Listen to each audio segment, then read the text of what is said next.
What's up, ladies and gentlemen? How y'all doing today? My name is Vocab Malone. The show is Street Apologist. That's right. Street Apologist Radio is live. That's why we call it Street Apologist Live. One day we'll have a blog again and all kinds of other stuff. And the website will be streetapologist.com. And all that together will be Street Apologist Media. Or at least so I'm told. What's up, y'all? I see Roxby starting things off strong with the super chat. Thank you very much. You made it happen last show. Oh, man, looks like you're kicking it off again. The fire starter, as it were. You guys know the rules. If we get 50 in the super chat, we get a freestyle. Or if we get 100 viewers, we get a freestyle. So, definitely going to need some water tonight. I can tell already. While I am introing the show a little bit, hit that like button, please. A lot of times people don't know, hit that like button, it helps. And commenting helps. And grabbing the link and sharing it. You guys have social media. It helps. It all helps. So anyways, I'm glad to be here tonight. And what we're going to do today, which is May 13th.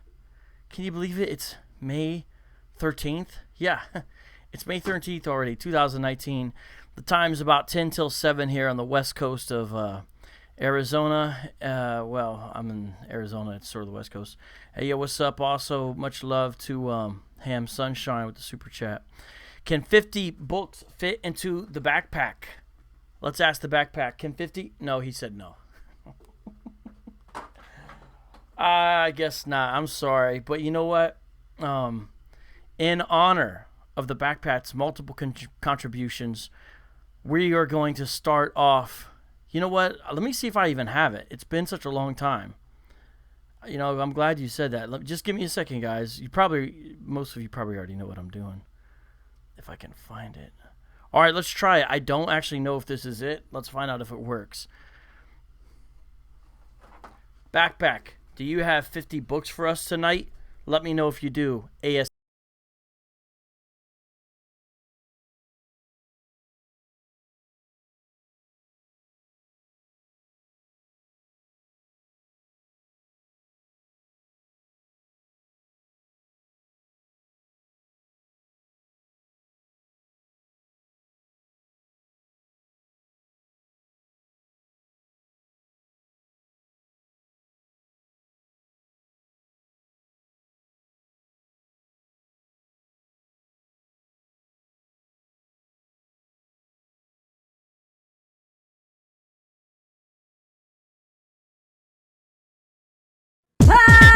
Backpack, magic backpack. I'm the Mega the Mac attack backpack. With this sack reacts, I'm like a maniac. I got stacks of facts to keep you all on track.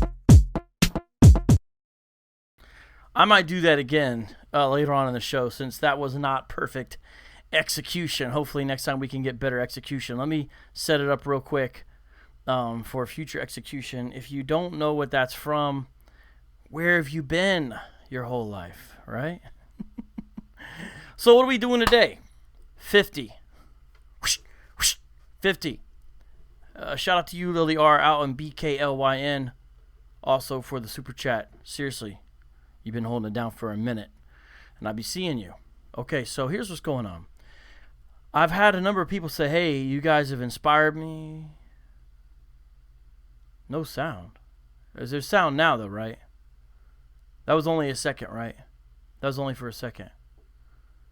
There is no sound? We'll do that again. We'll do it again. You're saying there's no sound from me?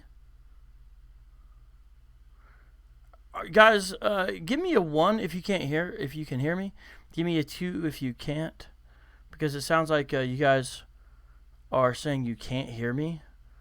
I don't know what's going on with that. We need to get started. And so, yeah, there is sound now. Okay, thank you. Okay, thank you. Got it. Okay, got it. Okay, so a couple of people have been hitting me up, right? And they've been saying, hey, what's up, Douglas Reed? Thank you for sharing stuff. And also shout out to my man, Jonathan Soko. He provided that intro beat, and Nate provided the idea to do an intro beat. So let me know if you guys like that, starting it off with the intro beat like that. a couple people hit me up and say, yo, I've been inspired to do apologetics. Where do I get started? What are some books? And then there's this conference going on, which I want to invite you guys to as well. And they also said, hey, you're coming to do the conference. Can you provide a list of your recommended resources for the conference goers? Now, they only asked for 10 to 20. But you know me, I've got to go overboard. And so even though they only asked for 10 or 20, I gave them 50. Here's the conference, by the way. I'd like you guys to be able to come. Whoa, wrong way. Okay. The way it works, I'm just going to take this off in a second here. The way it works is it's Detroit, June 1st. I'll be there by God's grace, and it'd be nice to see you guys too, okay? All right. Okay. Oh, man, you guys missed everything? Okay, well, I'll try to fix that out later.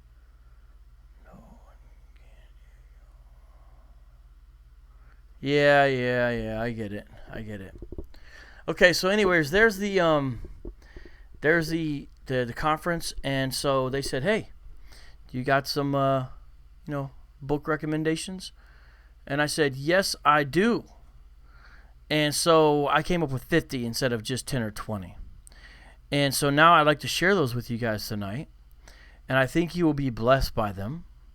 I had fun putting it together, and even though it took a little bit of work, I still think it was very valuable.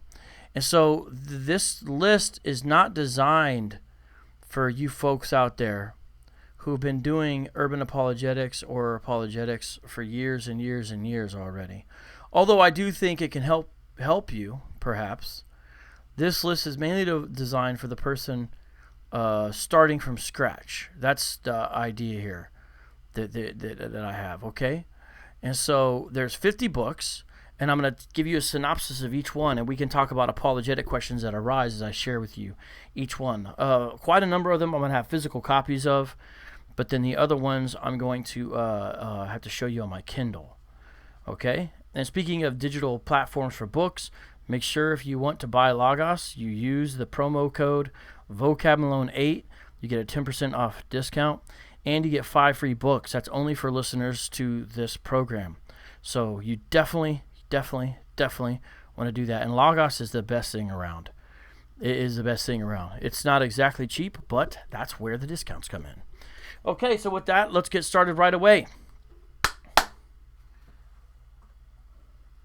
Number 1. Some of you are going to be upset with the very first entry in my list. Some of you won't know why anyone would be upset because you're not tuned into all the different controversies. So, it is what it is, all right? It is what it is. But I'm just going to start off, and I'll give my reasons for inclusion for each one, okay? And whenever you make lists, people are going to disagree. But it is what it is. All right. Number 1 is Wayne Grudem's systematic theology. Wayne Grudem's systematic theology. Why am I recommending this? Here's why, okay? You want at least one foundational book after the scripture. I'm assuming, by the way, that everybody in the audience has a good Bible, okay? That is an assumption. If you don't get any of these apologetic books, have a good Bible, okay? This is the ESV Study Bible. It comes highly recommended. This is like if there's number 0, this will be 0, and I recommend you get the ESV Study Bible, okay? Yes, it's seen better days, and it's a little large. But anyways, get a study Bible. Actually, just get a Bible. And it'd be good to get a good translation like, say, the ESV. So I'm going to start off with this, and here's why I'm recommending this one specifically. Because it's used in a lot of seminaries, so there's kind of a common currency with it. Number 1. Number 2, I lean Reformed, so does this. So I'm going to give you something that's in that ballpark. But it does it with a smile. It doesn't slam it down your throat. And that's why a lot of people who aren't Reformed can still use it, such as Jack Hayford recommends it on the back. So does Paige Patterson. You see what I'm saying? These are not Reformed folks. So should I say. I don't know what's going on now. And I don't think Chuck Colson was Reformed either.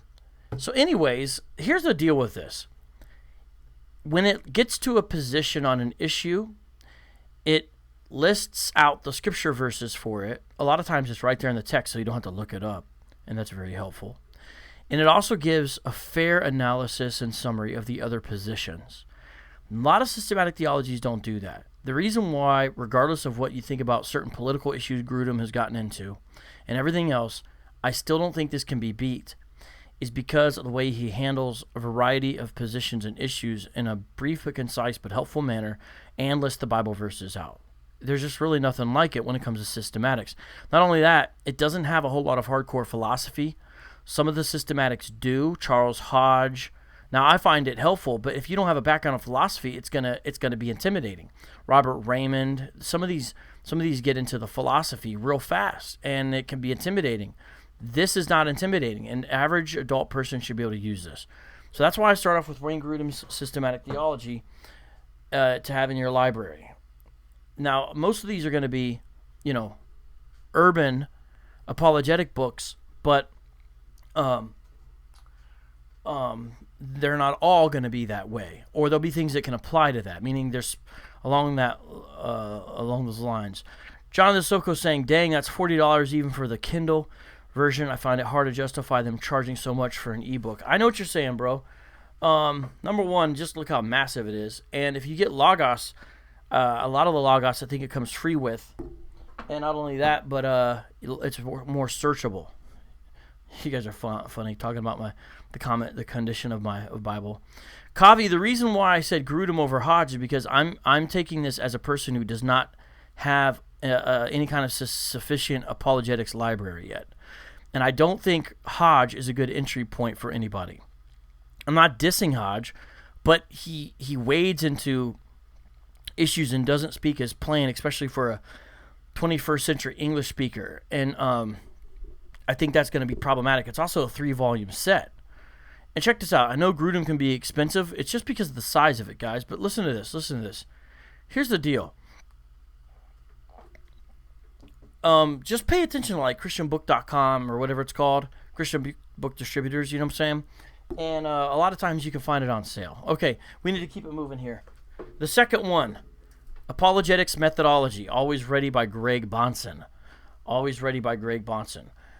There's a whole bunch of books on apologetic methodology, but on my list I'm only going to offer one. So these first couple ones are sort of like introduction types of things, you know what I'm saying? And I'm going to recommend this. Again, it's very easy to understand. Very simple, plain language, lots of Bible passages. Even though it's apologetic methodology, he doesn't do a whole lot of heavy philosophy. He does in his other books. Greg Bonson was a philosopher. But the thing is that this is helpful because it gives you the basic way to approach apologetics. And it's a pretty easy read. I just recommended this to Preston Perry. He read it, said he enjoyed it. So I would recommend Always Ready by Greg Bonson, Directions for Defending the Faith, and next in line for your Urban Apologetics library. Third up is Tactics. All right, here's what's going on. Here's what's going on with this. When it comes to tactics, Greg Kokel, first of all, is working on a second edition. Look, again, these are easy reads. I'm starting off real easy in the beginning here, everybody. So you see this?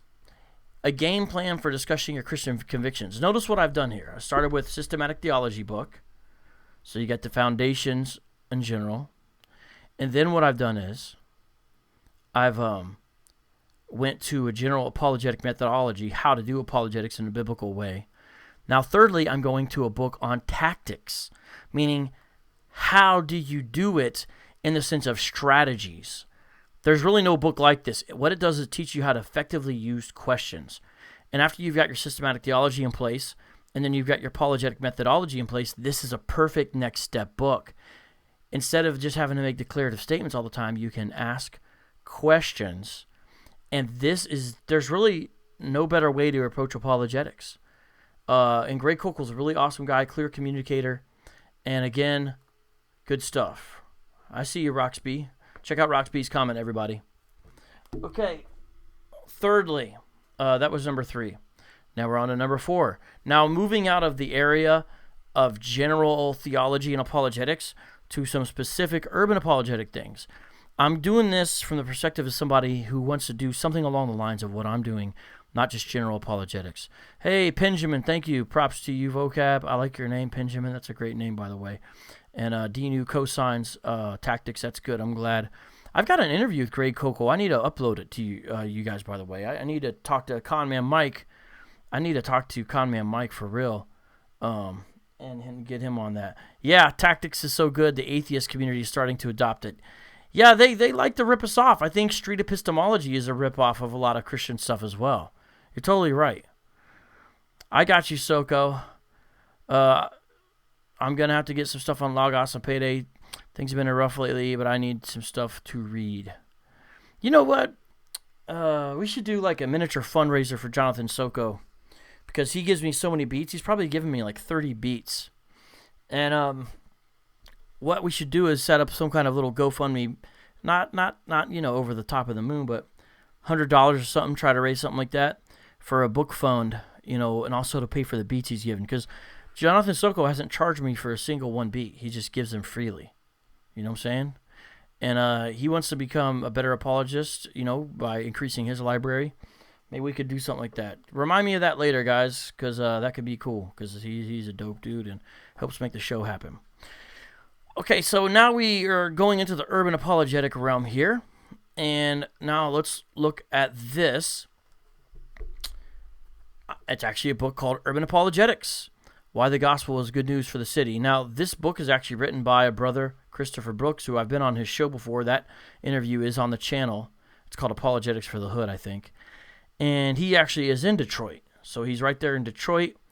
And he's a campus dean for Moody. Great guy. Again, the books in the beginning that I'm recommending, very easy reads. You see what I'm saying? Just very, very easy reads. No big deal. Hey, Grumpy Knuckles. Oh, sorry. My bad. I got you. I still have to call you. Please forgive me. You know who you are.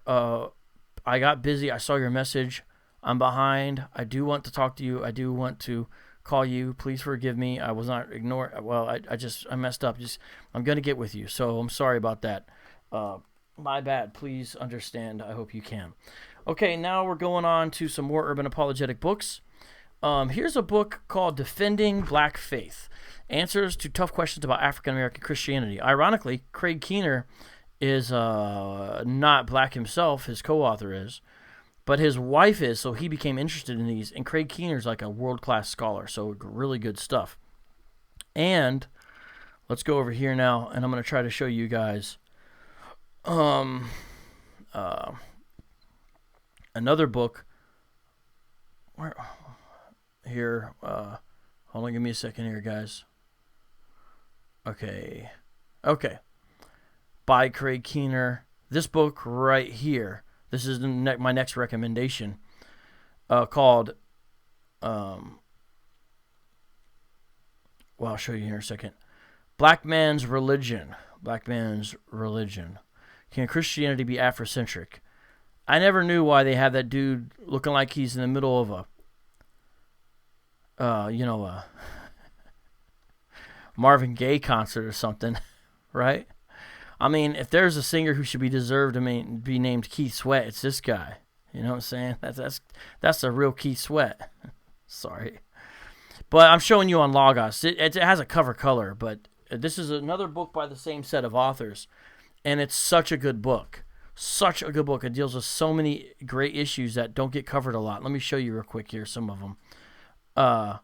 Why history belongs to us, as in Christians. Back to Africa, geographical identification. Black is still beautiful, identification by color. Was Egypt or Israel black? God of our weary years, identification on the basis of common oppression. Militant Christianity.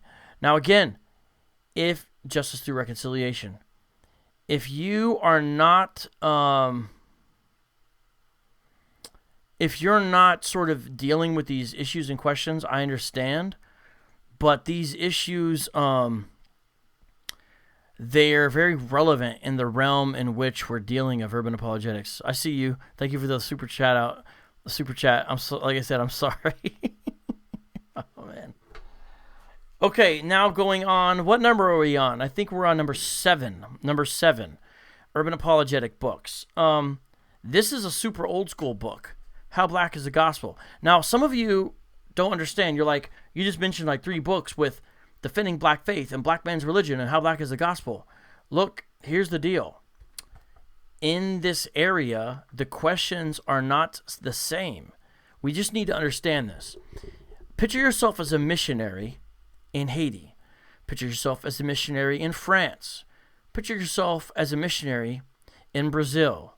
Picture yourself as a missionary in Canada. Lord knows they need it. Picture yourself as a missionary in the South in the 1800s. Picture yourself as a missionary to Native Americans now, going to the reservation, Navajo, Apache. Picture yourself as a missionary in the future. Okay, what's the point? What I'm saying is mission fields are not all identical. People are made in the image of God, yes. And human questions are very similar throughout the ages as far as the big questions, but the way they get asked and understood comes through a cultural lens. And the fact is, we need to understand that our cities are a certain kind of missionary landscape. So this is a missiological statement, and missionaries take their field seriously. They study the issues in that context before they jump in there. They learn a language if it's a different language. They learn the lingo. They learn the history. This is what they should be doing, right? What I'm showing you is culturally relevant things to a context that is city or city-like or influenced by the city, mainly in the Western Hemisphere, especially in America in the cities, okay? Because that's urban apologetics. So this book is helpful because it's old school. Tom Skinner was in some gangs in Harlem back in the day, had a radical conversion, and then this book came out in 1970 because he saw a lot of the issues way back then before anyone else was dealing with them. And it's like if you read it, you see how a lot of the issues are the same. So it's helpful to kind of get a look back on some of those things that are contextually relevant. So that's why I bring that up. Okay, now going on to number 8, right? We're on number 8. This section right here is on the nature of God and the historical Jesus. The nature of God and the historical Jesus. The first one, remember I said it's the nature of God, is a book I do have a chapter in. Our God is Triune. Our God is Triune. This book is helpful because it helps you understand the Trinity. And this book has a chapter specifically dealing with the Trinity and dealing with new alternative urban spiritualities. And Michael Burgosh Jr., Hiram Diaz, Ed Dalcour, Anthony Rogers, Rudolf Boshoff, brother down there in South Africa, all do great work. And a lot of the work they do is pretty groundbreaking, where they show the Trinity's blueprints even in the Old Testament. And so I'm recommending this for the beginnings of understanding and defending the Trinity. And I think that's very important. And now flipping down to, let's see, that was number 8. Now let's go to, hold on, I'm getting there. Let's get to number 9, 10, and 11. 9, 10, and 11.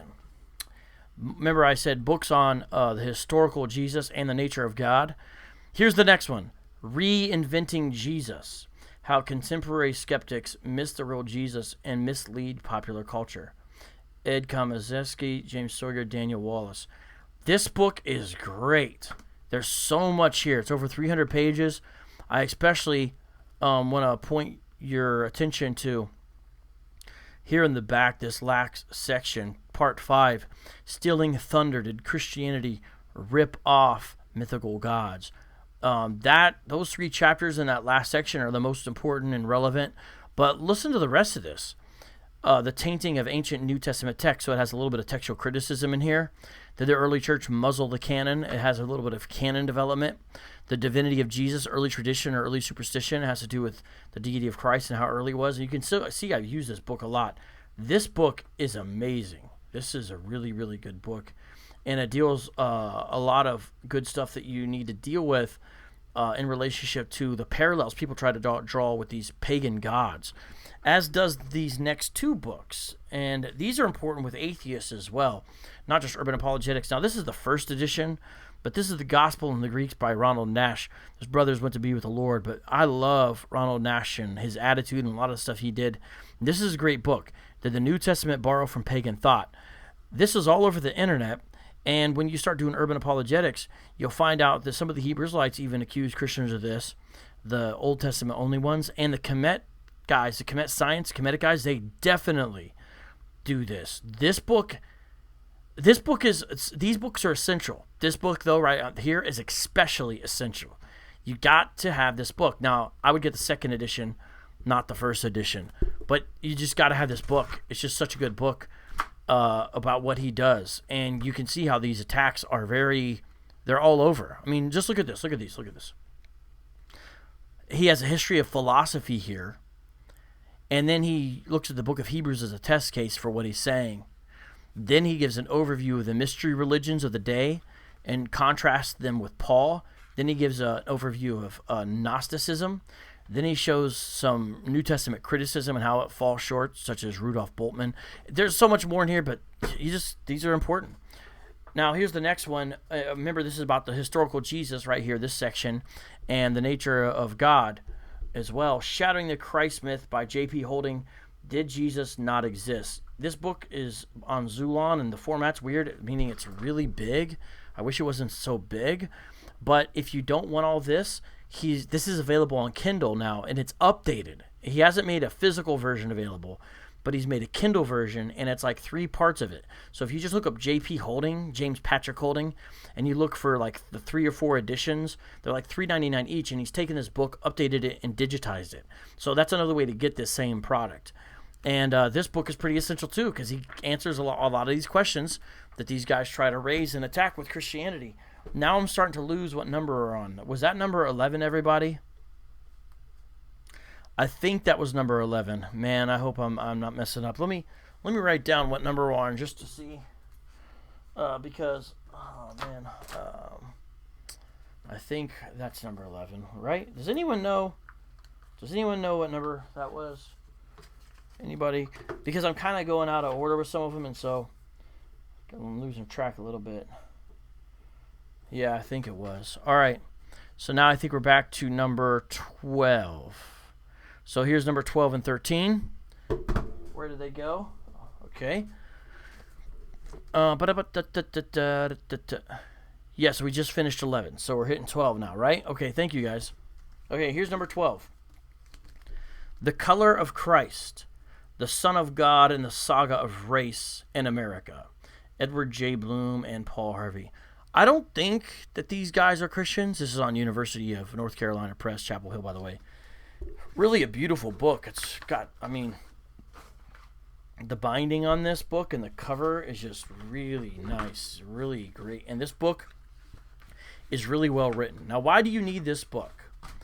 The reason is because more and more these days, there's a lot of lies going around about the images of Jesus and what he did or didn't look like and how that was used or not used historically. This book gives you the true information, meaning it's not that there weren't those issues. In fact, you could see my lecture on this where I have a whole lecture called Say Adios to White Jesus. But the point is that we want to know the truth about it, not some whack version. From a meme, we want to know from scholarly sources.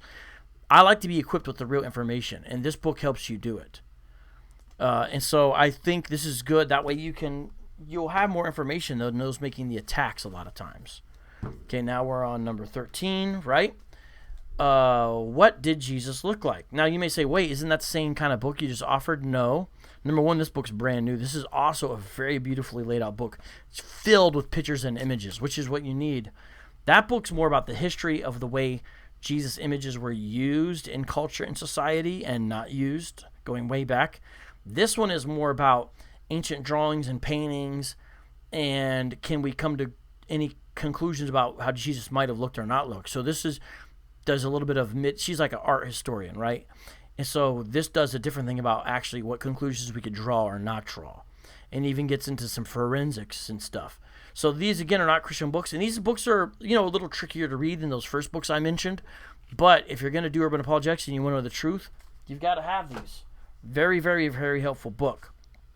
Okay, Now we're on number 13, right, guys? Right, number 13?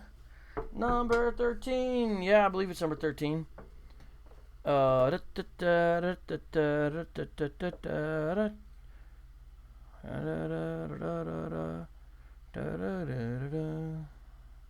Okay, here we go. This is from every people and nation.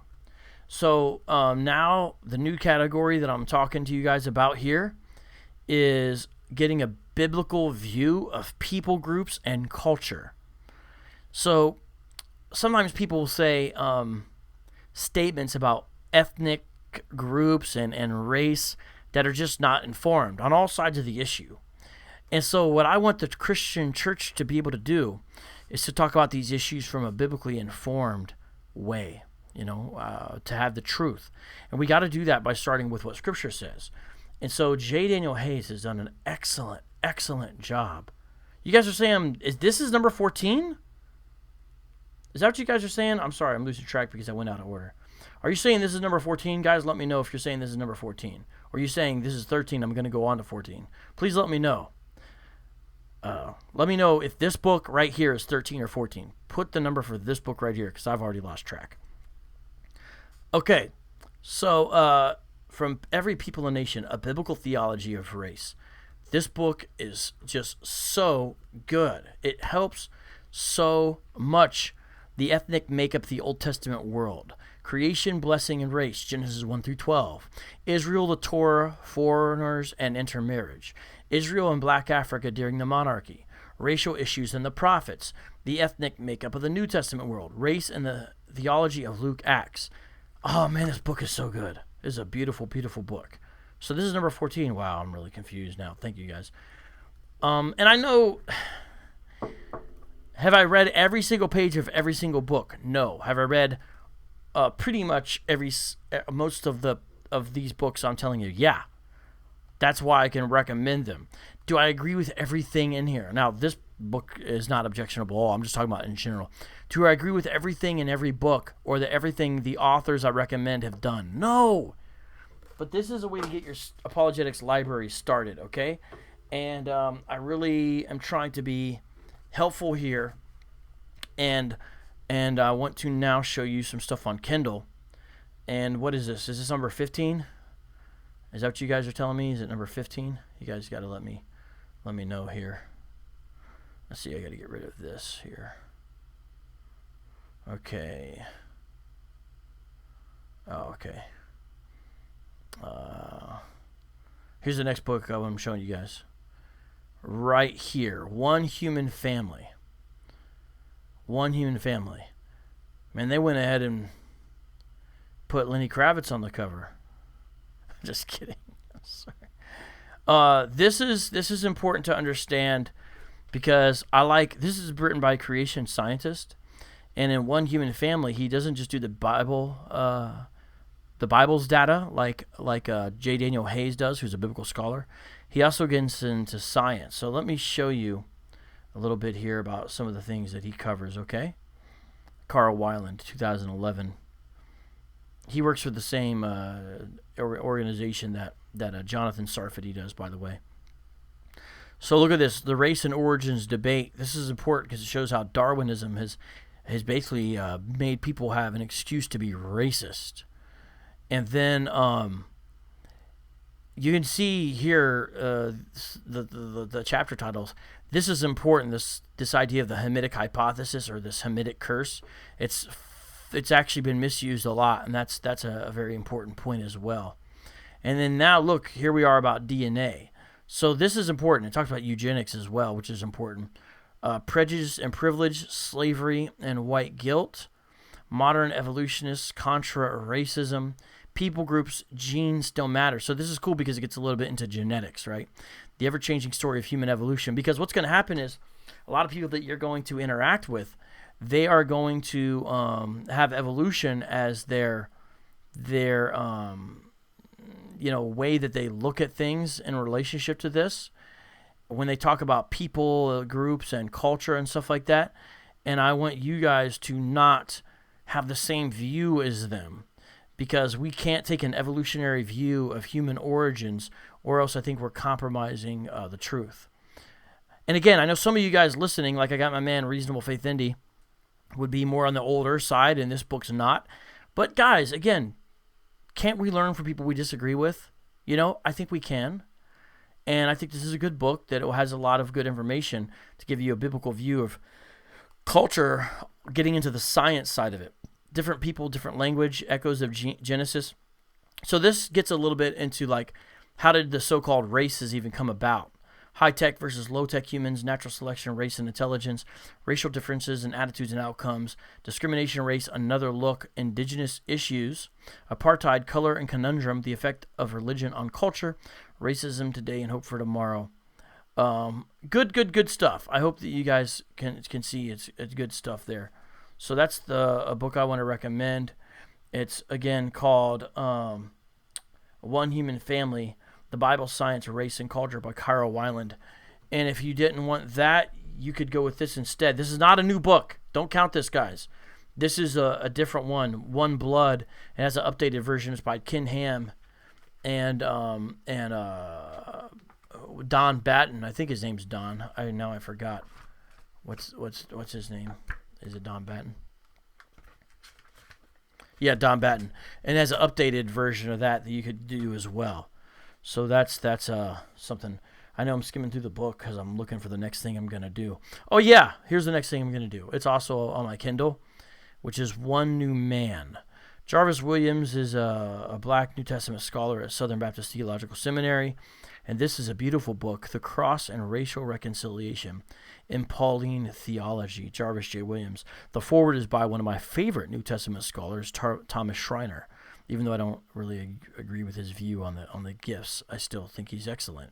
I'm talking about Schreiner now, not Williams.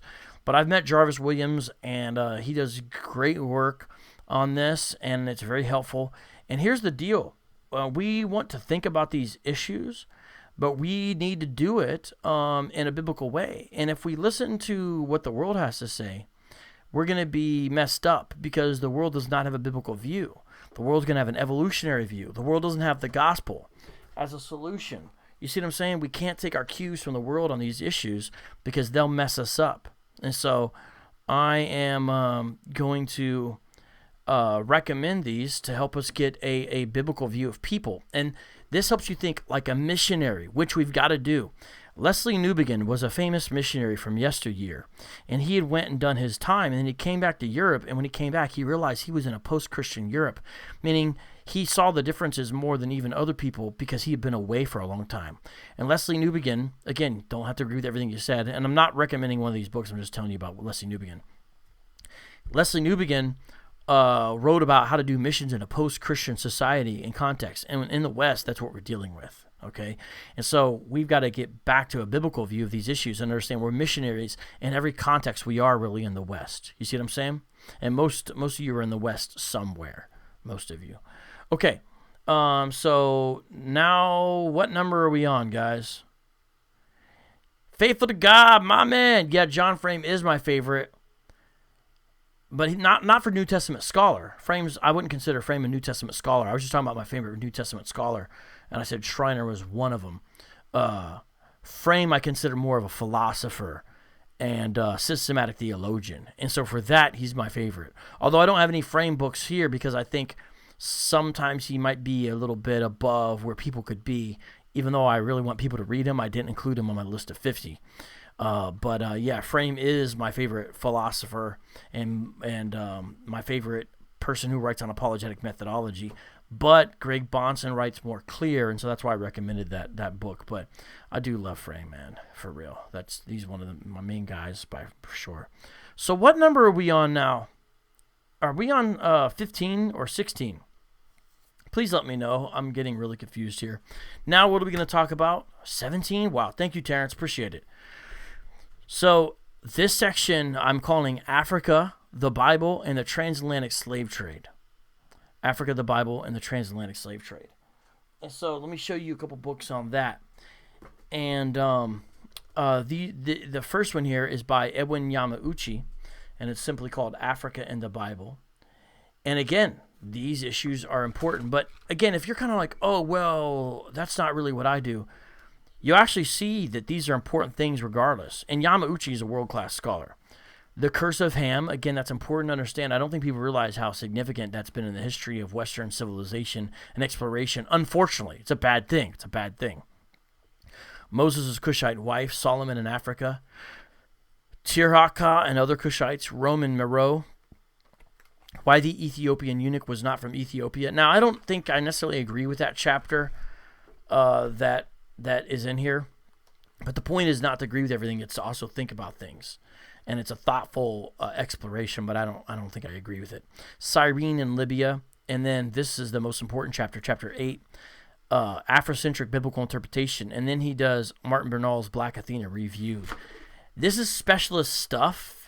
But Urban Apologetics takes specialist resources, and that's why I'm letting you guys know about these. So what are we on now? 18? Terrence Jones, help me out. Is this number 18? Atlas of the Transatlantic Slave Trade. This book is so cool. It's about a tragic thing, but it's awesome the way they laid it out. It's on Yale University Press. Look at all these. These are maps. Why is this important? When you get into Urban Apologetics, people try to lie about the slave trade, and they start talking about it, and they don't know what happened, and they don't know what happened. A book like this will help you not be fooled by people. So again, this is on Yale University Press, and there's really nothing like it. It shows it's just filled with data. It's unassailable in its data. This is really excellent. Oh, what's up, MJ Jackson, my man? So this is really, really, really, really good. To know. This is not a Christian book, not an apologetics book, but some of these books are helpful just so people can't fool you, because you'll see when you get into a lot of apologetic issues, a big part of it is just having the information because people want to trick you. Okay, so was that 18? Now we're on 19. Are we on number 19 now? Terrence, is that right? Okay, now I'm going to flip over here, and I want to show you guys another book here on my Kindle. So going over here. Here's my next recommendation on Kindle. On Kindle. This is number 18. What's the book I'm trying to show you? This book right here. Similar to the last book I offered, but not identical. Slavery and African Ethnicities in the Americas. Restoring the Links. Now, I think if you've heard the Hebrewites talk at all, you'll understand why this book is important. Because you can just show how they are wrong about a whole lot of stuff. You see the topic breakdown here. There's just this is a scholarly book as well. You can tell, University of North Carolina Press. They're academic publisher. They do a lot of great stuff. Not a Christian book either, but the information you just can't beat. You cannot beat the information in this book, and Hebrewites can't deal with the information here. So I highly recommend this book. A lot of these books are hard to read because they're about tragic things, but they're also very interesting because they're so important to the history of the world. Hey, I like nerdy stuff. Remember the other day I was telling you guys about, my G.I. Joes, and I was showing you guys my G.I. Joes. So I have time to do my little hobbies, right? Well, not really. I buy them and then I open them with the kids, and then we hardly ever get to play with them. But I try to have a little hobby or something on the side and some nerdy stuff. And I think that's okay. My point, though, is, and by the way, I'm rocking my Cobra Commander today. I'm doing this just because it bothers the Hebrewites. Just Google on YouTube. Go to YouTube and type in Vocab Malone Cobra Commander. You'll be shocked at all the videos that come up. There's even one with the leader of the GMS Chicago camp imitating Cobra Commander. It's bizarre. Like, super bizarre. They're so upset that I rock Cobra Commander logos. It's a fictional terrorist organization, for goodness sake. But they say, in a spirit, he's telling you he's a snake. But you know what? If I wore G.I. Joe stuff instead of Cobra stuff, guess what they would say? He's secretly telling you he's a government agent. See what I'm saying? If I wore G.I. Joe stuff, they would say it's a clue that I work for the government. I wear Cobra, it's telling you I have evil snake nature. There'd be no way to win. You know what I'm saying? But anyways. Okay, another book on my Kindle that I'm recommending that you must get. Now, if you're intimidated by this, don't worry about it. Don't worry about it. Just know I'm introducing you to books. You see what I'm saying? I'm just introducing you to books. And what you can do is put these on your list. You know? Hey, thank you very much, Vaughn Wilson. Appreciate your super chat and recommendation. Everyone check out his recommendation that he's got in the live chat. I have not read that book, so I can't vouch for it per se. I don't know, but I appreciate you sharing, and so I want to shout out to... Okay, here's a great book. Again, tragic stuff, but very important. Slave Religion, The Invisible Institution in the Antebellum South. Albert J. Rabbitoe. Now, why is this important? When you deal with the Kemetic guys, they lie about West Africa a lot of times, or they're just misinformed. And I'm not even an expert, and I can still pick up on some mistakes they make. They make major mistakes about the way Christianity was and wasn't used as a slave religion. They make mistakes about the Africans' reception and perception. They just make all kinds of mistakes. It's good to get the facts on your side. Do not take your truth from a meme. Now, a lot of these memes sometimes will have a little bit of truth in them, right? But you got to read the books. You got to find out the information for yourself. This will help you do it. This book will help you do it. What is the Invisible Institution? It means the black church in the South during slavery. And you can see it's on Oxford. It doesn't mean it's gospel, but it means it's at least a scholarly work. It's been updated, originally 78, then 2004. There it is. I wanted to show you. You can learn a lot about a book by the table of contents. So that's very important. Very, very important. This part right here is important because it gives you a basic rundown of a lot of what was going on in West Africa, which is important to know. Well, let me show you one other thing about how to learn about a book. Is go to the back of it in the index. If you don't know if you want to buy a book or not, look at the publisher, look at the author, look at his biography, skim through the table of contents. That's the biggest thing. But also go to the back in the index and see what kind of stuff is indexed. This will help you learn about what's in the book and what's not in the book. You see what I'm saying? Do you see how this helps? If you become discerning, you'll learn how to learn a lot about a book's contents by the index. Because you don't always get recommendations, you know. And you can tell, I think when you look through this, you can say, oh, this is an important book. You know what I'm saying? Again, if you're discerning, I think you should be able to see it, okay? Now, going back out, another book on my Kindle, I am really losing track of what book this is. I'm so sorry, but I know I have 50 total. Right here, How Africa Shaped the Christian Mind. The color is gone out of this, although the book does have a color cover. I don't know why. It's in black and white. Thomas C. Oden, interesting scholar, started off as a liberal and over time became more of a conservative scholar and did a lot of great work in doing academic work and things that have been overlooked, such as the African contribution to Christianity, how Africa shaped the Christian mind, rediscovering the African seabed of Western Christianity. This is just church history. Church history is important. Church history just didn't happen in Europe, which sometimes people get the impression of if they do a cursory glance at a lot of church history, you know? And so we don't want to do that. So this book on IVP will help you not do it. Look at all this. And you know what? The future of Christianity, whether you like it or not, is in Africa, Asia, and South America. None of that's in Europe. None of it. None of that's in the West. None of it. And you know what? I'm okay. You know why I'm okay with that? Because God is sovereign and he can choose what area he wants to work in and bless and what area he wants to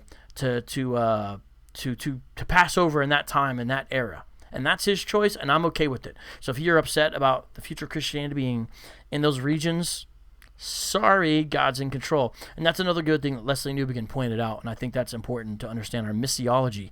A lot of what I'm trying to show you today is for missiology, all right? Which book did you order, Terrence? I want to know. Which book? Was it the Odin book? And also, Terrence, what number am I on? Okay, so now we're going into the next section. Now remember, this is Urban Apologetics. A lot of you guys watch me, but you're not necessarily urban apologist type folks per se, and I get that. Just take everything as a learning experience. Even a lot of people's kind of hero nowadays, I don't necessarily share in the euphoria. Jordan Peterson, I guess Dinu might like him, he's Canadian. Jordan Peterson constantly says, read widely. Read widely. Now, if you're not set and solid in the scriptures in the beginning, then reading widely can be dangerous real fast. That's why you've got to establish this first. And if you're in apologetics, you need to be like a pit bull. You need to go after a goal and not let go no matter what. The way they lock on to a target, the way they grip and they don't let go. But the first thing you've got to hold on to before you hold on to anything else, because you may say, oh, so the target is to embarrass Hebrew Israelites. No, that's not, by the way. That we can think that way sometimes. Or the target is to disprove atheists. That's a secondary thing. It's to disprove their arguments, of course. But what's the first thing you've got to lock onto as a Christian apologist? As a Christian in general, 1 Peter 3:15. Oh, right? But watch the beginning of this verse. Sometimes we pass over it. But in your hearts, honor Christ the Lord as holy. Before it says, always being prepared to make a defense to anyone who asks you, which most people know about that if they do apologetics, it says, in your heart, honor Christ the Lord as holy. Other translations say, set apart Christ as holy, or something like that. Or sanctify. That means you first and foremost have him as your center. You have him as your bottom baseline. Here's what I'm saying. I think a lot of apologetics is just about a mindset that says something like this. Jesus is so good. I love Jesus so much that nothing is going to shake me away from his goodness. I want Jesus more than anything else. So when I encounter things that raise themselves up against the knowledge of Christ, 2 Corinthians 10, 3-5, I want to demolish those because I love Jesus. Meaning the first thing that you grip onto, the first thing that you hold tightly, is not just the objective or goal that you have in your apologetic venture. It's Christ himself. You know what I'm saying? And then your mindset is like this. No matter what I encounter, I can't be moved. That doesn't mean you don't change any positions, but I'm talking about the things that is deeply embedded for you as a Christian. Now, I understand atheists will get this clip and be like, this is the anti-intellectualism of Christianity and the closed-mindedness and all this. Yeah, I'm biased in favor of Jesus. He saved me. Richard Dawkins didn't. I am biased in favor of Jesus, first and foremost. He forgave me of my wretched sins. Well, that's assuming it's true. Yeah, I wouldn't do apologetics if I didn't think Christianity was true. Doesn't mean I don't learn things along the way. The whole reason I got into apologetics, by the way, is not to counter other people's objections. It was to deal with my own doubt. And a lot of apologists have that. So my whole point by saying this is that, you know what? Hold on to Christ first and foremost, and then you just look at everything else. But let it not sway you, because nothing's going to be as good as him. Nothing's going to compare. You know what I'm saying? Okay, so now flipping over to Black Church history. And my whole point by where I was going with that, hey, thank you, Roxby, for the super chat. Terrence Jones, again, can you tell me what number of book I'm on? 5 minutes of biblical bars. I don't know. Where are we at in super chat with the freestyle, everybody? I don't actually know the answer to that. We're like halfway through this list, though, by the way. I'm going to have to keep it moving here. I hope that's encouraging to you guys. And I think a lot about being a faithful apologist is what I'm trying to say, is about your mindset, is about your state of mind, you know what I'm saying? It's about your mentality on the issues. Where you say, I don't know, but I'm not going to let it shape me. I'm going to go find out the answer, and I don't got to be afraid of anything because nothing's going to contradict truth. Nothing's going to contradict truth. See what I'm saying? All right, now we're on to number 22. You guys need to read widely in the sense of even things you don't agree with, and you need to understand some of these books that I'm bringing to you. Free at Last. The Gospel and the African American Experience. Carl Ellis Jr. is the OG of Reformed apologetics, and this book is a beautiful, beautiful book. I really like the way he weaves in and out of things, and you just can't beat Carl Ellis when it comes to insight on a lot of these issues. You got to get that book. Now I'm going to recommend one that will be controversial to some people, The Woke Church. There's a lot of good in this book. Do I agree with every single word just because I'm down with Pastor Eric Mason? No one is God. No one's perfect. But you know what? He writes with the heart of a pastor. He cares about his people. He cares about these cities. He is a shepherd's and a man's man. And you know what? I'm going to go ahead and say a godly man, a man of God. So this book will help you understand the current context of the issues, even if you don't agree with every little jot and tittle. I think it's helpful to understand. And some of you read it, I've seen people read it just to critique it. First of all, this book has super dope graphic design. I got to find out who does his books. But it's easy to read in the sense of not very difficult or challenging, in the sense of, I'm not saying it's, in the sense of some of these books are more academic. This is not that kind of book. And so this is a good, solid read. And help you understand what's going on, even if you don't agree with every single line. But just understand he writes from the heart of a pastor, and don't read it just to find something to criticize. Read it with the heart of a shepherd yourself. You may say, well, I'm not a pastor, but still we should have a shepherd-like view. Remember Jesus looked out and saw the crowds, and he was moved, the Bible says, because they didn't have a shepherd. They were like sheep without a shepherd. You guys know that passage I'm talking about? Okay, so now, again, every time I start talking, what happens is, Terrence, I forget the number I'm on. So, Terrence, could you tell me the number I'm again? You're my main guy. Really let me know about this. And Roxby and Nate, could you guys please let me know where we are at in the super chat? Casper says, shout out to Philly. Casper, I didn't know you knew about Eric Mason. You constantly surprise me. I don't know what's up with you. So free, that's what we're trying. We are 24. Okay, so number 24 after Woke Church is 24 is The Decline of African American Theology. The BD does a good job of explaining the rich theological roots of the black church in America and kind of where things are now, and includes a healthy critique of the prosperity gospel. And I think he did a great job in this book, and I really enjoyed it and its breakdowns. So that's number 24. Now I think we're on number 25. Are we on number 25? Number 25. Liberating Black Theology. Black Liberation Theology. A lot of people don't know about this, and it came out and a while ago, but it's influenced a lot of things. Got in the news with Jeremiah Wright and all this.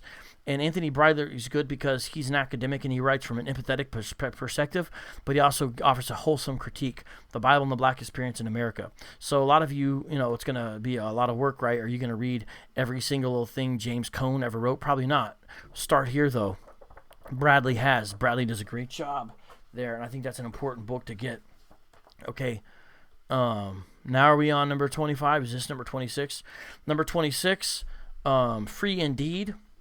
Heroes of Black Christian History. Some of you guys, again, you need to be shook loose. You're like, why do I First of all, church history is important to know. And even though, yes, it's a specialized field, guess what? If you understand we are brothers and sisters in Christ, this is your history as well. I'm not taking away from the fact of what these folks look like on the back. Remember, I'm the one introducing these books to you. But you should understand this is your history as well. If not, then ask yourself, should black folks not be proud of Charles Spurgeon? I think they should be. That's their brother in the Lord, and he did some awesome stuff. We don't idolize him, I'm just saying. Should I be proud of Francis Grimke? Yes, I am. That's my brother in the Lord, forefather in the faith. Thank you, Francis Grimke. Read this book, you find out about the guys like that. Okay, I think we're on number 27 now. Number 27 and 27. Experiencing the truth. So we don't just want to know about the history of the church. We want to know about ways to engage the current situation. Bringing Reformation to the African American church. Anthony Carter is an awesome pastor. Really good guy. I wish more people knew about his stuff.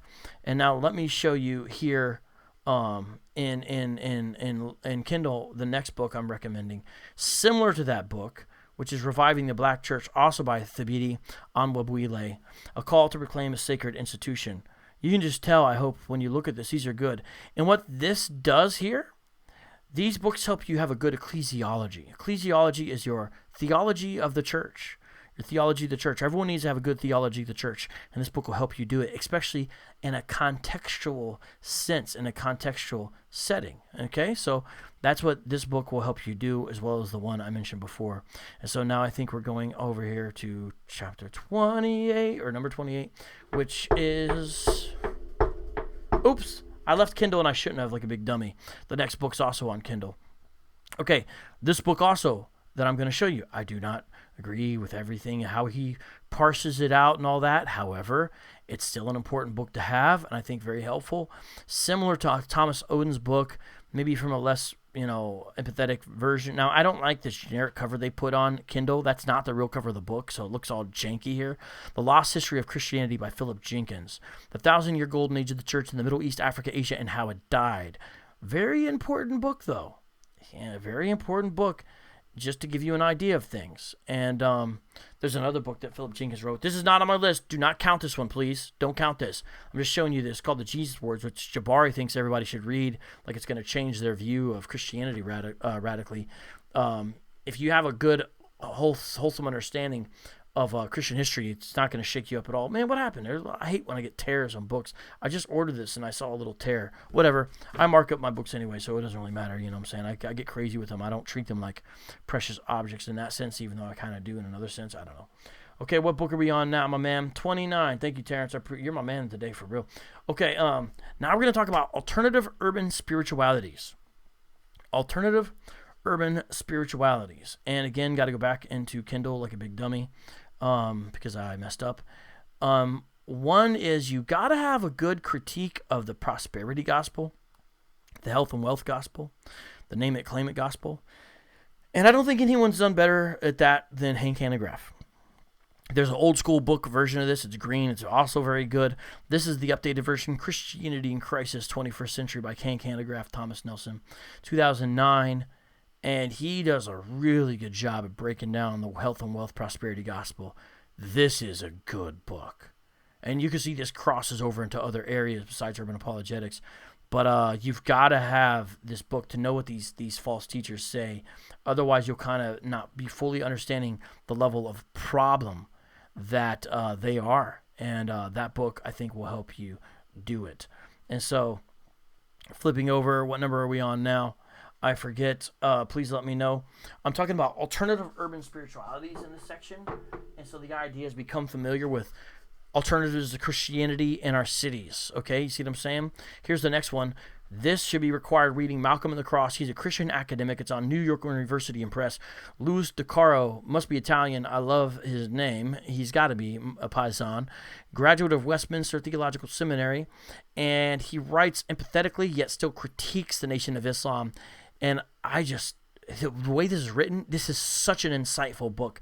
The Nation of Islam, Malcolm X, and Christianity.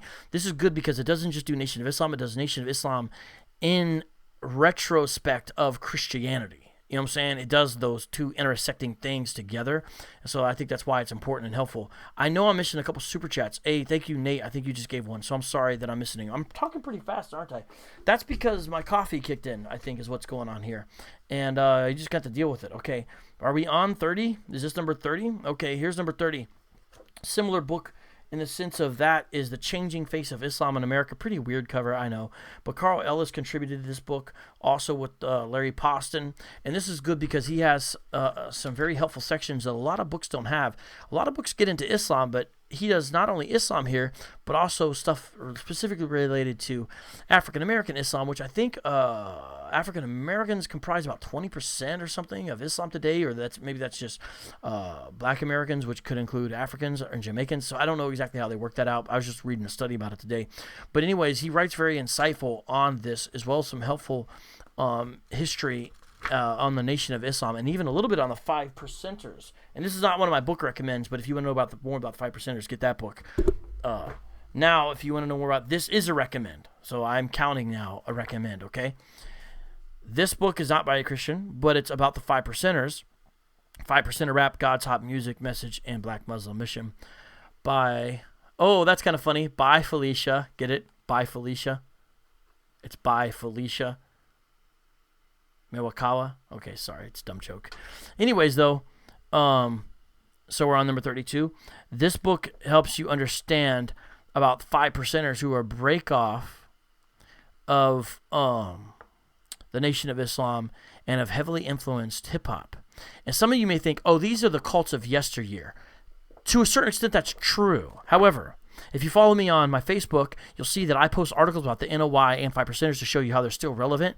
Never count them out yet. Once Satan's found something that works, he'll push it. He'll try to make it come back like LL Cool J. So don't be sleeping. Don't be sleeping on these cults of yesteryear. Now, even if they don't make a comeback, right? It's still important to understand that, because then what we do is we understand the past of urban apologetic issues and the current state. That helps us understand better the future. So the past is like the NOI, 5%ers perhaps. The current state is Hebrew Israelites and Kemets. What's the future going to be? We don't know. We don't know. But I think if we put most of those things together, it helps us understand what it could be. Shout out to you, Roxb, for the super chat. Oh, by the way, well, y'all be working hard. I see you kicking it, D-New. Oh, what was the name of the last one? Okay. It's called 5%er Rap. This is a very interesting book. Part of it, he actually starts breaking down their lyrics, or she, I'm so sorry, why did I say that? Forgive me, Felicia. She breaks down the lyrics, with musical notation and stuff. It's pretty bugged out, but this is a helpful book because it has stuff that's hard to track down. For example, the 5%ers, that's their universal flag is what that's called right there. You've seen Jay-Z and Carmelo Anthony, I think, wear it. It does their little letter code. And I just mentioned LL Cool J, for example. He had a song called, on 14 Shots to the Dome, one of his albums, he had a song called Seventh Letter or something like. Get the saying, G, the seventh letter made, or something like that. I forget exactly what he said. But basically, LL is referencing the supreme alphabet of the Nation of Islam's offshoot 5%ers. Not nation, but the 5% nation, or it's now called the Nation of Gods and Earths. Notice how so many of these things have nation. Well, at the Urban Apologetics Conference in Detroit that I promoted earlier in the show, guess what? I'm going to be actually talking about the Nation of Islam and the 5%ers. So part of my presentation will be on that. And I'm going to show how they are still very relevant and how it's important to understand them. And then I'm going to get into breaking down some of the stuff that they talk about and their bad doctrine and stuff like that. And so you definitely want to go there to hear that, because I'm not just doing a presentation on the Hebrew Israelites. I'm doing a presentation on the Nation of Islam and 5%ers. And so there's that. Shout out to Adam Coleman, who's going to be there talking about the Kemets and black atheism and stuff like that. So that's going on. Okay, what number are we on now? Now I am getting into the Hebrew Israelite section, okay? Let me grab my books for that. This is the Hebrew Israelite section here. Here's the books I recommend for that. Chosen People by Jacob Dorman. Excellent book. It's on Oxford. Not Christian, but man, does he write well. I'm jealous of how well he writes. Good book. Understand the History of Hebrew Israelism. In conjunction with Jonathan Jackson's book on Harvard, not a Christian, but good. Thin description. This is, I guess, number 34 at this time. Very good on the history of it. Very good. Are we on number 35 now? I'm moving faster now. Black Judaism. Really, really good book. Story of an American Movement. James Landing. This book's almost like an encyclopedia. It's not as fun as far as the way it's written as the other books, but it's almost like an encyclopedia. It's very good. Yeah, D-New, I am going to talk a little bit about the 5%ers alphabet with the secret meanings of them. And I am going to talk a little bit about that when I do my presentation. And I'll be breaking out more stuff like this. So, and number 35, yes, I'm going to recommend my own book because this is the one that deals with One West.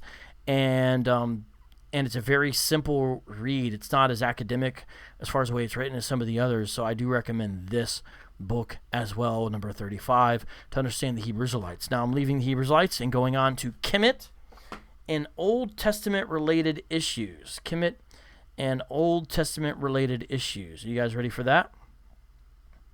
Kemet and Old Testament related issues. Okay. Okay. Oh, if you don't know what I'm saying when I've been saying Kemet, by the way, Kemet is like a new kind of weird cult that embraces Egypt for its ideas and then attacked Christianity. It's not really cool at all, and they're almost like atheists, some of them, and some of the other ones are like mystical. So these books I'm about to recommend are not about Kemet per se in the sense of the modern weird religion. There's not really much apologetic work on that, although MJ, my man, does some great stuff on it. I look forward to the day he writes a book. These books will give you the proper background in which to interact the dialogue with these folks, because they'll constantly be like, Moses didn't exist. And these books will help you have a good academic background understanding of these. So I'm going to jump into these books over here on my Kindle again. Let me jump over on Kindle. You guys having fun? I'm having fun. I start getting amped up when I start talking about books. Okay. Okay, here's the one we're going to recommend. Ooh, did I forget? Oh, yeah, good thing I'm here. Oh, this is number 36. I forgot. Not that. I already did that. I forgot about this in relation to Hebrew Israelites. Good thing I went in here. Black Jews in Africa and the Americas. Anything Tudor Parfit writes is good. Again, not a Christian, but he's like the Indiana Jones of people claiming to be Jews throughout the world. So he's writing about it all the time and basically shows you how people all over the world have claimed to be the Jews. And here he focuses on folks in Africa, but he has other books that show you how people all over have done it. It's crazy. He is an expert in this area, very interesting to listen to. Bases stuff on evolution, so you got to watch out for that when it creeps in, sometimes when he gets into the genetics and DNA, but you just can't overlook his contribution to this field.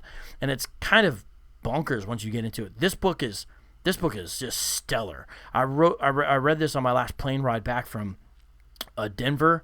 I think that's where I was leaving from. I forget. I lose track of everything in Virginia, one of those two. And man, this book just killed it. And it's crazy. When I was reading it, I realized I've already read it once, but it's such a good book. I read it twice without like even being bothered by it. It's just a great book. Okay, so now we're on number 36, I believe, or is that number 36? Okay, 37. Thank you. Against the Gods. Yeah, right here. Oh, I love this book. I love this book so much. John Currid is awesome. This book is awesome. It's not even a very hard read. It shows you how the Old Testament was going out of its way to attack false religions of its day. That's why it's subtitled The Polemical Theology of the Old Testament. I did an interview with him, and it is on YouTube. So just look. I have a book that's called something like How Did the Bible Attack the Egyptian Gods or something like that. Look at these. This is great because, these ancient Near Eastern religions are so foreign to us. We don't know a lot about them. But that's why we need guys like John Currid who are experts in this, and we look to them and they help us out. And this book is just fantastic to deal with it. You've got to get this book. It's fascinating stuff. Again, you can see a lot of this is good whether you're doing, quote, urban apologetics or not, because it increases your understanding of the Bible and just makes you appreciate what God has done. Beautiful, beautiful stuff, right? Okay, flipping over back here. And now I got to go over that, and I got to go back into this. Okay, I think we're on number 38. Tell me if I'm wrong. Similar to that, but not identical, is The Bible Among the Myths by John Oswalt. I met him at ETS last year. Great guy. This book shows you how the philosophy of the Old Testament is so different than the religions around them and how that worldview affects the way they do or don't do things in their culture and religion. Such a unique book. Some of these scholars, God is really gifted with unique insight, and you just can't replace them with a meme. Unique revelation or just ancient literature is the subtitle. This is on Zondervan. And John Oswalt also has some of the best commentaries out there on Isaiah. This is written in 2009. This book will bless you. I really, really want to say that it really will bless you. I think you'll be blessed by that book. Now, are we on number 38 or we're on number 39? Continuing on with the Old Testament reliability kind of issues and stuff like that, and dealing with ancient Kemet. Israel and Egypt by James Hoffmeyer, The Evidence for the Authenticity of the Exodus Tradition. He is a scholar indeed. This is actually on Oxford. Now, he is a Bible-believing guy. He's at Wheaton where he teaches. Again, some of his positions are a little more liberal or, mainstream academia than I would want, but you cannot beat the insight in here because he knows what he's talking about, even if you don't agree. So this is really, really, really a good book. Now we're on to number 40. Similar, also by John Currid, Ancient Egypt and the Old Testament. This is on Baker here.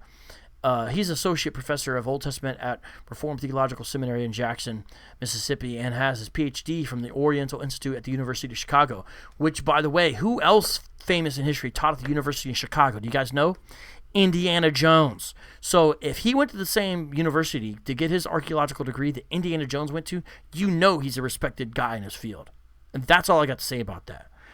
Dang, Roxby is killing it. Do I owe 2 freestyles now? Whoa. You got to let me know what's going on, Roxby. Or Nate or somebody. You guys are crazy. You guys are crazy up in here. Okay. Where'd it go? What am I looking for? Oh, there it is. Okay. What number are we on, Terrence? Man, I'm so behind here. What book did you get? Okay, Is God a Moral Monster by Paul Copan. Baker Books. Making Sense of the Old Testament God. Now, I love Paul Copan. Great, nice guy. He beat me in foosball at Mark Middleburg's house, so I hate him forever, though. True story. He beat me in foosball in the basement of Mark Middleburg's house in Denver, so I hate Paul Copan. I'm just kidding. A gentleman and a scholar. He really is. Now, let me say this, though. Sometimes Dr. Copan's answers in here are a little too cute. What I mean is sometimes I'm like, I see what you're trying to do there, but you're softening the blow a little bit too much. So I'm not going to go with you there. I'm going to go with the harsher answer. However, I appreciate the way he thinks through the issues, and even if you don't agree with some of his conclusions, I think the insight he offers is very well done because he's a deep thinker. So this book is still essential, even if you don't always go with him. And again, I want you guys to be discerning readers. Paul Copan didn't write this book so you would agree with everything he said. You know what I'm saying? However, this is a helpful, thoughtful book. And what does it deal with?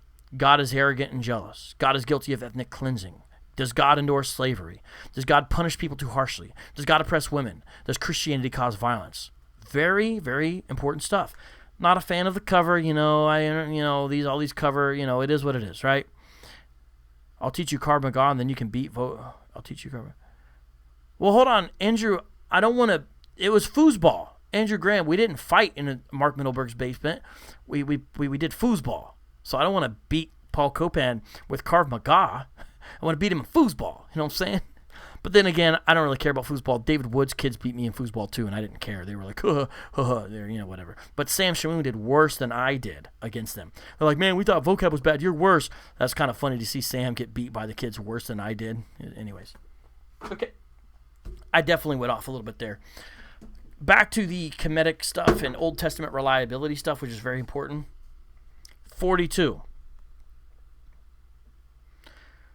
Kenneth Kitchen is irreplaceable. He knew what he was talking about. Will you agree with everything he wrote? No, but there's no book like this book. On the reliability of the Old Testament, nice, thick, scholarly work. He just kills it. There's just nothing like this. You've got to have this book.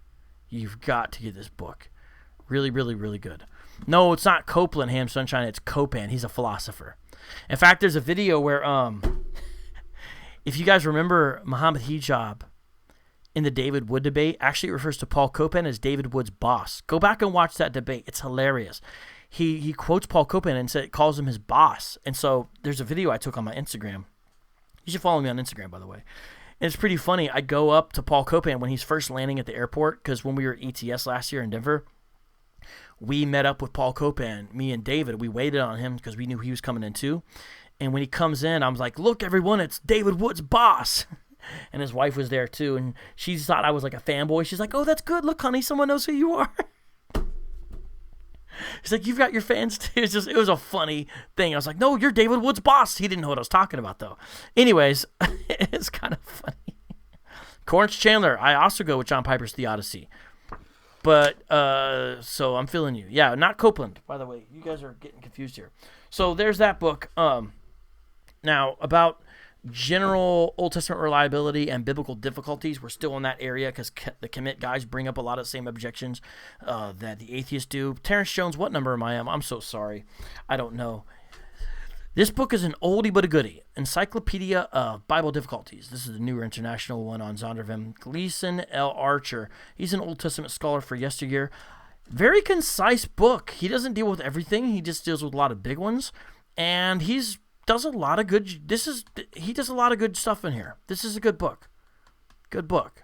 So I recommend this book, and it just it's kind of fun to read, even if you're not looking for anything. But I always go to him first. Did God approve of Rahab's lie? Why are many of the Old Testament quotes in the New Testament not literal? Does the Bible class abortion with murder? Where did Adam and Eve's sons get their wives? Does 1 Corinthians 7:10-16 authorize divorce for desertion? Good stuff. Okay, I don't know what number we're on anymore, but I know we're down towards the end here. Speaking 44, I think we might have missed some. I think because I don't have that many left, so I don't know if we're on 44 or not. But we'll just say we are. But I know there's 50 if you go back and look at these, because I've got my list, but I just lost track. The next book is about how to understand the differences between the Old and New Covenants. Here's the simple way to do that. 40 Questions About Christians and Biblical Law. Thomas Schreiner, one of my favorite New Testament scholars, edited by Ben Merkel. Very helpful, concise little format. It just asks a question and then deals with it. The questions in here are a lot. Obviously, there's 40, but very, very, very helpful. But if you want the background to this understanding of information, because he's a progressive covenant guy as well, then what you do is you go over and you look at this book, which I'm going to recommend next to do that, which is to help you understand the covenants in a more thorough kind of way. You've got to get this book right here, because that's a big issue, right? How do you understand the distinctions and differences between the Old Covenant and the New Covenant? Here's the book that I would recommend, Progressive Covenantalism by Stephen Wellum and Brent Parker, charting a course between dispensational and covenantal theologies. Look at this. This book is essential for dealing with Hebrew Israelites too, but it's important for dealing with Hebrew roots. It's just important. I mean, look at this. Look at these. You can tell how good this book is by looking at just these. Oh, well, why did it do that? That is annoying. Just the chapter, table of contents alone. You know what I'm saying? Check that out. Anyways, okay. Flipping back over here. Okay. Flipping back over here. Okay. What's the next one now? We're almost done, by the way. Okay, now I'm going to introduce you to the history of racist bigotry in the United States. Sounds fun, doesn't it? Sounds real great, real exciting, right? Religion and the Racist Right. Not a Christian. Again, University of North Carolina Press. But if you want to understand the Christian identity people and the people who misuse the Bible for their own racist ends, this is important. And this is important to understand because you learn about what they do and they don't do. And it's crazy because it's like the flip side of Hebrew Israelism.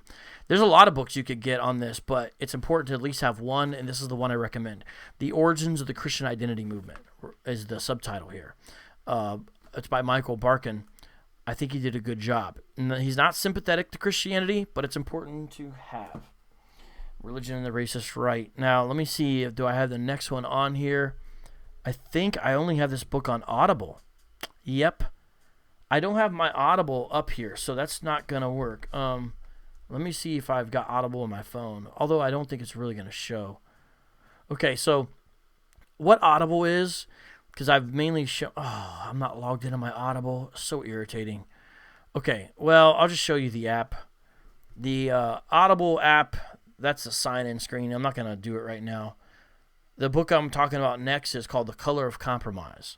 The Color of Compromise by Jemar Tisby. And I also have an interview with him up on my YouTube channel. Just look for, type in Jemartisby. Now, Jemar Tisby has written a controversial book with The Color of Compromise, subtitled The Truth About the American Church's Complicity in Racism, 2019. And the book has some problems, which I've spoken to my friend Adam Coleman about, and I've spoken to my friend Isaiah Roberts about. He didn't really necessarily agree with me, and that's okay, that's fine. Book has some problems. However, I still think it should be required reading. I think it's okay to say that, you know what I'm saying, where you can say the book has some challenges here and here, but it should still be required reading. Why? It's a tough subject. It's not a fun subject, but I think to understand the current context of how things are, we need to better understand the history. And this is a book that just came out 2019, so it's very fresh and current, and I think it's very important to understand, and Jemar Tisby does a good job of cataloging all the ways in which Christians, basically, especially in America, have messed up when it comes to racism. And we just need to know the truth. Now, he's a little more pessimistic maybe than I am, and he does different political moves than I think we should do. His application might be different, this and that. He leaves things out I think you could include, whatever. It's still a great book, even though it's a sad, tragic, tough book to read. You know? We got to be informed. Last book on my list, tell me what number this is, because that means I missed a few, but that's okay, I've got a few here, is this, which actually should have went in the alternative religion spectrum. It's actually not this book. Let me explain. The problem is I couldn't find the book I was looking for that goes with this. So I'm not recommending the new Black Gods, okay? So don't put this on the list. But I'm holding this up to offer proxy for the book I am recommending. So still count this as a book. But the name of the book I'm recommending is Black Gods of the Metropolis. Black Gods of the Metropolis. It's a book written in 1944 by I think is A.F. Now I just forgot what his first name is, but I know his A.H. Arthur Huff Fawcett. F-A-U-S-E-T. This is an updated version where they went into some of the same issues, but I just don't think it's very good, even though I like the cover and stuff better. But this is not the book I'm recommending. The book I'm recommending is called Black Gods of the Metropolis. And even though it's old and has sort of a weird subtitle, it's helpful because it shows you the history of some of these strange alternative movements that happen in the city, especially in Philadelphia. Now, how many was that, guys, total? Terrence Jones, did you guys keep track? Everybody let me know how many that was total, please. How many was that total, everybody? I need to know. Because I have that listed as 50, but it seems like you guys might be saying it's not listed as 50. Can someone let me know? We're about to do our freestyle here after I get this list. How many was that, everybody? How many was that? Well, I don't know. But since you guys were saying it was less than 50, let me just offer 4 more that I think are bonus, but I'll show them nonetheless. And maybe it'll go close to... Oh, that was 49, Radical Love? That was 49? 48? Let me add 2 more then, okay? I'm going to do 2 more. How's that sound, everybody? I'm going to do 2 more. Well, I'll do 1 more. Okay, 2 people were saying 49. Okay, so here's the last one.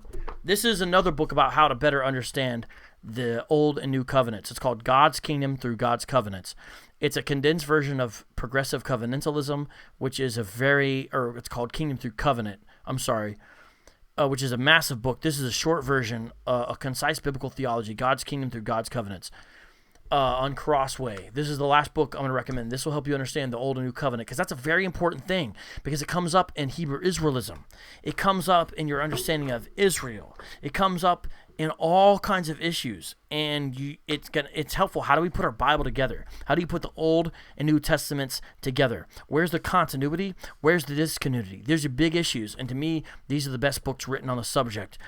This one and Progressive Covenantalism that I mentioned, and also 40 Questions by Schreiner. And so this is good. God's Kingdom Through God's Covenants. Casper is asking about what about the book of DNA. There are some good books on DNA, but I did not mention them just because we ran out. That's my list of 50. I know that's a little overwhelming, but you know what? I would encourage you guys to start somewhere. Start somewhere, and we could talk about these books. There's a lot of books I left off. I realize really I need about 100.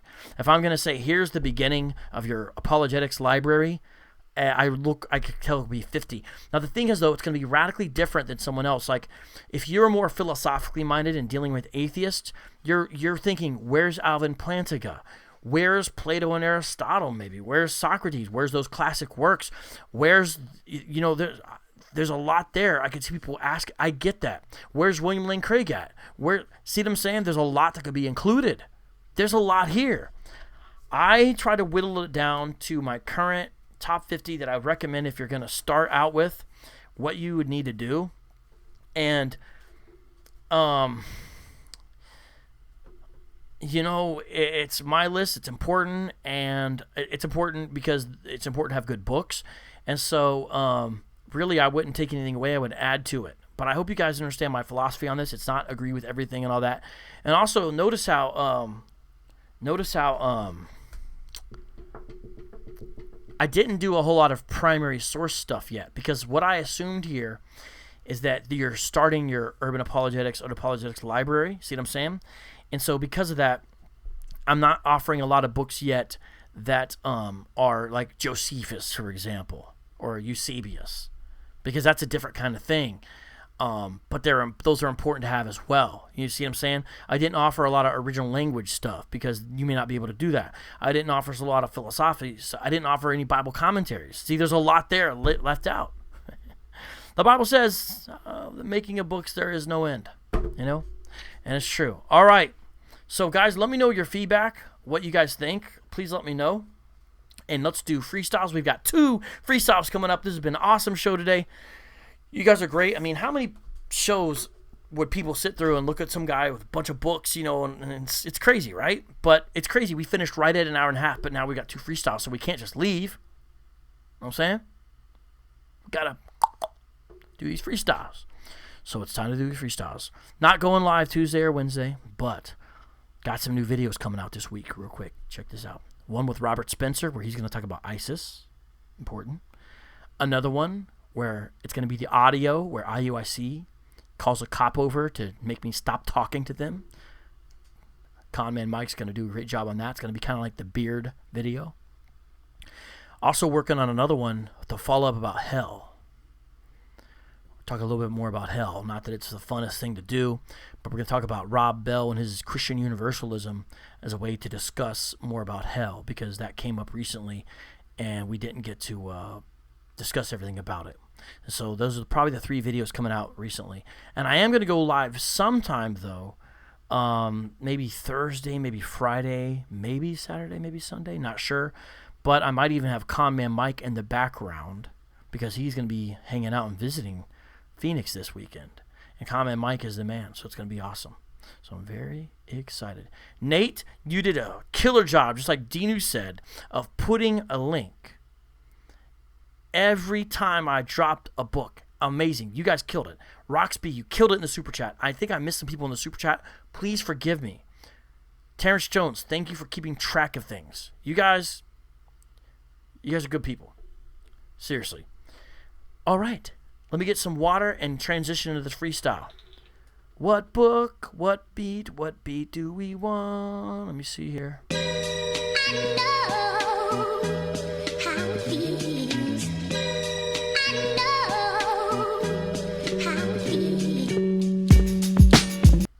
I love that beat.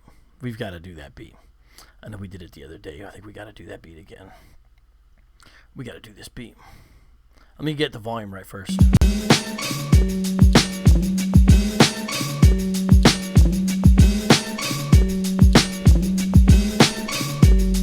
Y'all ready? If I rap right about here, how will the volume be? Let me know. Let me know. So the way it works is if we get 50 in the super chat, I do a freestyle. And if we get 100 viewers, I do a freestyle. We've got 250 tonight in the super chat, so 2 freestyles. So here's the first one. I'm going to rap about these books. You guys ready? Jonathan Soko with the beat. Thank you very much. How's the volume, y'all? Let me know.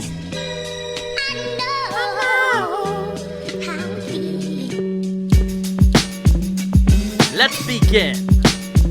There wasn't just 10. It was kinda nifty. My list was 50. I was kinda shifty. Going through the books I had to grab at the thrifty store down the road. It was so dope, you might explode. I had to unload the information. These books contain lots of salvation knowledge. Find them at college. It was so dope, I don't know what to call it. Yes, y'all, quite simply, apologetics in this industry. Reasonable faith in ND. Hello, how you doing? Mention to me. Yes, y'all, staying up late. I gotta include Reasonable Faith by William Blake, Craig on Shapiro. Check it out, Apologetics hero. Not De Niro, not Mr. Rob. Check it out, beat will make your head nod and bob. I do not rob any books cause I got a job, so I buy them where? From Amazon or CBD.com. That's where I go. Where do you go? Gotta grab some more books, you know. I would rather have a book instead of clothes. I'd rather have a book instead of those things called food. Book in the mood. Check it out now, what you're reading, dude. Yes, the Bible, that's important. Cops came in, said they got a warrant. They had to find the books that were abhorrent. Then I hit him with the whirlwind. I said, you ain't getting these. I'll fight down to my knees with my 9mm. Step to me with the book, make you Ablita, ahita, listen like Peter. Chop off your ear, and then I greet ya with a punch to the face. Usually I'm peaceful, but Mace is my friend. Try to steal these books, check it out, you won't be able to. Look, if you're a book crook, punch you in the eye, and then it's like Zook. What's Zook mean? Not sure. Uh-oh, tribe Ephraim. He's swearing. Kick him out. Sorry. Obviously, your Hebrew is alike because of your name. Tribe Ephraim. Peace out. See you later. It's been nice knowing you. Come in. Start cursing right away. It's against the rules. Peace out. We love you, though. It's been real. Okay. You know what? There's a book or a beat on here Soko made that I haven't used in a while. I kind of feel like I want to go back and use it. The thing is, though, I'm not 100% sure if it's still here. That's it. Okay, so this is one of Soko's older beats, but man, I love this beat. I've got to use this again, Soko. Let's see how the volume is on this.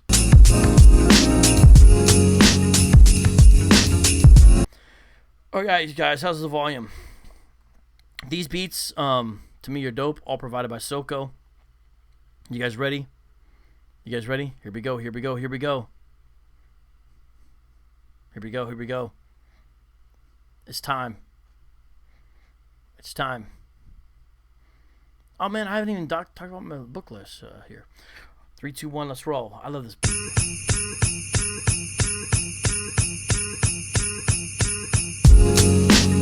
Chop the beat like Freddy. Gotta get that always ready. I gotta eat my spaghetti. I'm Italian and maybe some Zeddy. Or maybe some Didi.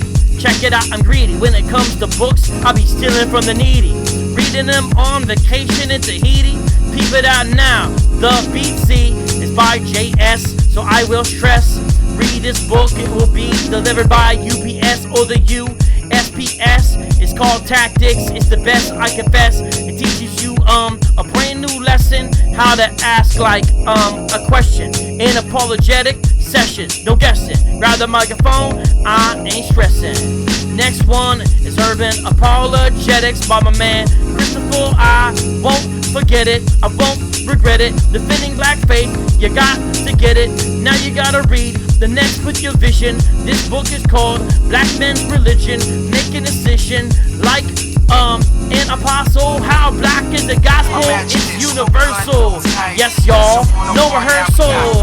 Yes, y'all. Keep it going. Yes, y'all. Having a party like a party in a hall. Peep it out. Turn up the volume. Gotta get the book called Triune. All God is Triune, 3 in 1. Father, Spirit, yes, the Son. It's providence, not faith. I'm at faith, defending back faith. Get the book, it's like onomatopoeia. Check it out now by Mr. Craig Keener. I will grab the mic. Joan Taylor, what did Christ look like? The color of Christ is a book. Gotta grab that one. So look at this list. Don't get pissed. I don't intend to diss these authors when I disagree, but it's all good. Go ahead and read. Breathe easy. Be a real MC. Check it out now. What's the next to see? From every people and nation, and one human family, and one new man. We're all human. Gotta get the book about the African land by Yamauchi. That's a real scholar. The beat is dope, so check it out. Holla. Not a shot, call her a scholar. Vocab Malone. I need $1 and another to make my purchase. This book is good. It's worth this. This is the real freestyling out on the wheel. So what's the deal? It takes some skill. Peep it out now. I'm over the hill, but I still remember the book list. Check it out now. I insist. If you're really a true disciple, the number one book is the Bible.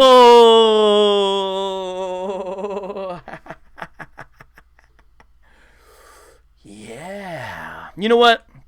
Those beats were a little short, so sometimes what I do for you guys is I do this thing where I like freestyle on the outro. So like as the show is ending, I freestyle like sort of as kind of like a bonus, just a way to say thank you. So it's like 2.5, you know?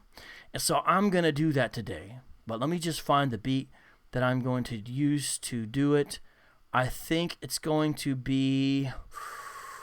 Oh, where did it go? Which one was I going to use? Yes. This one. This is the outro beat. And this is the outro, guys. Yep. All right, y'all. It's the end of the show. So go on the beat. This is it, y'all.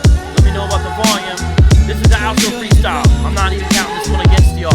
Thank you guys. You guys are cool people. Here we go. If I can't read, you know I feel the need, because it's just like weed. I'm addicted, I will proceed to grab the mic and grab the pages. Check it out, I'd rather not be on stages. It's kind of outrageous, I'd rather be on the couch. Let me say this, let me slay this, so go beat. I'd rather be reeling, chilling with my feet, socks off and no shoes on, eating a sandwich with some Grey Poupon while I read number 1, number 2. That's how many books I read in an afternoon, dude. Well, that's not true. Excuse me, messed up, now on the avenue, looking at a book while I'm trying to walk, running into people, I'm on the sidewalk. It's not my fault, I'm addicted to reading. What do I do? And now I'm speeding in my car. I don't get too far, trying to read, but it's too hard. Get in an accident, then I'll be scarred. Check it out now, so help me, Lord. Yes, y'all, kick this verse. You gotta get that Mason book called Woke Church. Get it first, don't laugh at the books by the scholar on Africa by Odin. Oh man, book is dope, it's an oh man. Amen, what I say when I see it. Peep it out now, you know I wanna beat it. A church historian, I love the story of how God saved people for his glory. Black and white, yellow, red and all the colors in the light, in the dark tonight. Jesus the Christ, he's working it right. Okay,